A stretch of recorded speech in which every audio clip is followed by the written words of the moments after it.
Pemerintah Provinsi Bali optimis penerapan pungutan bagi wisatawan asing sebesar Rp150.000 mulai diberlakukan per tanggal 14 Februari 2024 mendatang. Sebab kebijakan ini telah tertuang dalam Peraturan Daerah Perda Nomor 6 Tahun 2023 tentang pungutan bagi wisatawan asing untuk perlindungan kebudayaan dan lingkungan alam Bali. Tahapan sosialisasi terkait pemberlakuan Perda ini telah mulai diberlakukan. Kini, tahapan perjanjian kerjasama PKS dan tahapan lanjutan lainnya tengah dilakukan.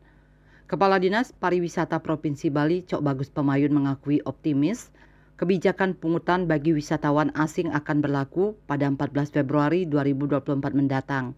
Meskipun pada momen itu bertepatan dengan pemilihan umum Presiden dan Wakil Presiden Pilpres dan pemilihan legislatif Pileg. Kebijakan ini mulai diterapkan 14 Februari 2024, karena itu amanah di Perda. Perdanya berbunyi 14 Februari 2024 mulai berlaku. Makanya nanti pada 14 Februari 2024 pukul 00, pihaknya ada di bandara untuk mulai memberlakukan kebijakan pungutan bagi wisatawan asing yang datang ke Bali sebesar Rp150.000 itu. Cok Bagus Pemayun mengungkapkan bahwa saat ini tahapan pemberlakuan kebijakan ini tengah memasuki tahap perjanjian kerjasama PKS dengan BRI sebagai pemenang tender untuk melayani pembayaran pungutan terutama bagi mereka yang menggunakan visa on arrival VOA di Bandara Internasional I Gusti Ngurah Rai. Sementara bagi wisatawan asing yang ingin membayar pungutan tersebut via online, saat ini masih dalam tahap pembahasan. Pihaknya telah menyurati Kedutaan Besar Republik Indonesia KBRI yang tersebar di seluruh dunia.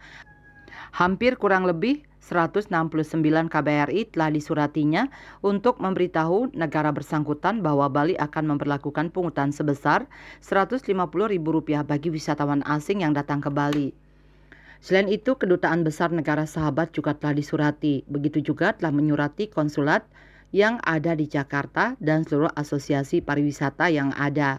Pihaknya juga sudah menyurati Kedutaan Besar Negara Sahabat yang ada di Jakarta dan konsul yang ada di Bali.